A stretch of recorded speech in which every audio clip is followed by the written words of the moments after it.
آج ہم آپ کے سامنے حضرت موسیٰ علیہ السلام اور فرعون کا ایمان افروز واقعہ پیش کر رہے ہیں۔ زمانہ قدیم میں مصر کا بادشاہ فرعون اپنی طاقت و دولت پر بہت غرور کرتا تھا۔ وہ خود کو خدا کہلوانے لگا اور اپنی رعایا پر ظلم ڈھاتا۔ اس نے بنی اسرائیل کو غلام بنا رکھا تھا اور ان پر سختیاں کرتا تھا۔ منظر 2، حضرت موسیٰ علیہ السلام کی ولادت۔ اللہ تعالیٰ نے بنی اسرائیل کی رہنمائی کے لیے حضرت موسیٰ علیہ السلام کو نبی بنایا، مگر جب آپ کی پیدائش ہوئی تو فرعون نے ایک حکم جاری کر رکھا تھا کہ بنی اسرائیل کے نومولود لڑکوں کو قتل کر دیا جائے، کیونکہ اسے ڈر تھا کہ کوئی بچہ اس کی حکومت کا خاتمہ کرے گا۔ لیکن اللہ کے حکم سے موسیٰ علیہ السلام کو دریا میں ڈال دیا گیا اور عین فرعون کے محل میں ان کی پرورش ہوئی۔ جب موسیٰ علیہ السلام جوان ہوئے تو اللہ نے انہیں نبوت عطا کی اور حکم دیا کہ وہ فرعون کو توحید کی دعوت دیں۔ آپ فرعون کے دربار میں گئے اور فرمایا، اے فرعون، اللہ کے سوا کوئی معبود نہیں، اس کی عبادت کرو اور اس کے سامنے جھک جاؤ۔ لیکن فرعون غرور سے بولا، اے موسیٰ، کیا تم میرے علاوہ کسی اور کو رب ماننے کی بات کرتے ہو؟ میں ہی تمہارا سب سے بڑا رب ہوں۔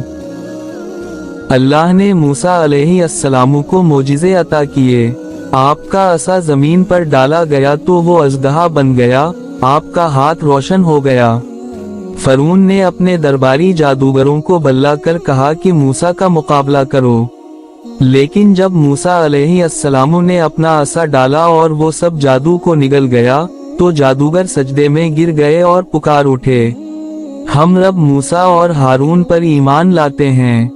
فرعون غضب میں آ گیا اور کہنے لگا، میں تمہارے ہاتھ پاؤں کاٹ ڈالوں گا اور تمہیں سولی پر چڑھا دوں گا۔ اللہ نے موسیٰ علیہ السلام کو حکم دیا کہ اپنی قوم کو لے کر مصر سے نکل جاؤ۔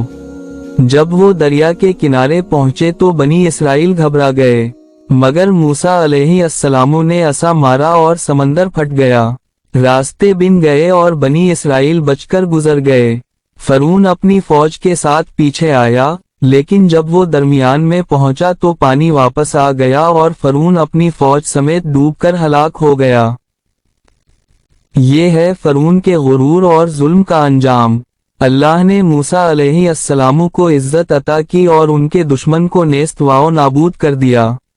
ناظرین، اس واقعہ سے ہمیں یہ سبق ملتا ہے کہ دنیا کی طاقت، دولت اور غرور کچھ نہیں، اصل طاقت صرف اللہ کی ہے اور کامیابی ہمیشہ ایمان والوں کے لیے ہے۔ اگر آپ کو یہ ایمان افروز واقعہ پسند آیا تو ہمارے چینل کو ضرور سبسکرائب کریں، ویڈیو کو لائک اور شیئر کریں تاکہ مزید اسلامی واقعات آپ تک پہنچ سکیں۔